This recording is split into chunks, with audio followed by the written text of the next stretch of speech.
Assalamualaikum, salam sejahtera. Terima kasih kerana telah memilih channel ini. Jangan lupa tekan butang like, komen, subscribe dan share untuk ZT bongkar isu 1 MDB Babit Najib. Kuala Lumpur setelah dicanang akan membongkarkan kes yang dihadapi bekas Perdana Menteri Datuk Seri Najib Tun Razak sejak tahun lalu. Bekas Governor Bank Negara Malaysia BNM Tan Sri Zeti Akhtar Aziz akhirnya memberi kenyataan di bangku saksi Mahkamah Tinggi. Ketika membaca pernyataan saksi setebal 17 muka surat, Zeti yang hadir dengan memakai baju kurung berwarna biru membuatkan semua yang berada di mahkamah tidak senang duduk untuk mengetahui pendedahan isu-isu berkaitan kes 1 Malaysia Development Berhad 1 MDB, membabitkan bekas Perdana Menteri.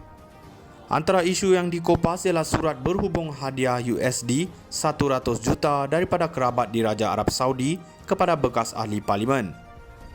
BNM seakan dibiarkan dalam kegelapan berhubung pemindahan $700 juta ke dalam syarikat swasta milik ahli perniagaan dalam buruan Low Tech Joe atau Joe Low. Pada 16 Januari 2015, BNM juga telah menulis surat kepada Najib berhubung kebimbangan terhadap 1 MDB dan bagi mendokumentasikan potensi implikasi yang signifikan terhadap kedudukan fiskal kerajaan, kata saksi pendakwaan ke-46 ini.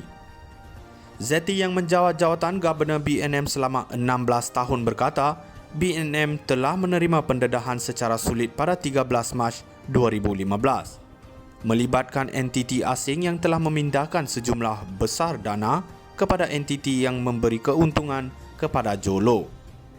Susulan itu bagi mendedahkan maklumat tersebut, beliau berkata pertemuan dengan Ketua Polis Negara ketika itu Tan Sri Khalid Abu Bakar dan Pesuruhjaya Suruhanjaya Pencegahan Rasuah Malaysia ketika itu Tan Sri Abu Qasim Muhammad dibuat masing-masing pada 19 Mac dan 21 April 2015. Pendedahan itu katanya turut menyentuh isu bahawa Jolo adalah pemilik yang mempunyai kepentingan dalam akaun GSL yang menerima $700 juta daripada 1 MDB pada 30 September 2009. Pada 9 Jun 2015, beliau berkata Peguam Negara AG Tan Sri Abdul Ghani Patail hadir dalam mesyuarat yang turut dihadiri Abu Qasim bagi membincangkan siasatan kes mengenai 1 MDB. Bagaimanapun pada 27 Julai tahun sama, pasukan itu ditamatkan perkhidmatannya apabila khidmat Abdul Ghani selaku AG ditamatkan. Governor wanita pertama BNM itu berkata pada 13 Ogos tahun itu, BNM telah menyerahkan kertas siasatan kepada Jabatan Peguam Negara AGC dengan syarat untuk memulakan pendakwaan jenayah dan mendakwa 1 MDB termasuk pegawai kanan 1 MDB. Entiti dan pegawainya didapati melanggar peruntukan di bawah Akta Kawalan Pertukaran Wang 1953 ECA kerana memberikan maklumat palsu kepada BNM dalam permohonan 1 MDB untuk kebenaran membuat pembayaran di luar Malaysia.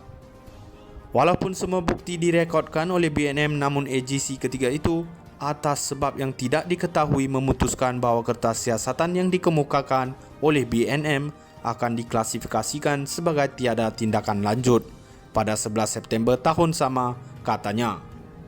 Najib 70 menghadapi 4 pertuduhan menggunakan kedudukannya untuk memperoleh suapan berjumlah RM2.3 bilion dana 1 MDB dan 21 tuduhan pengubahan wang haram yang melibatkan jumlah yang sama.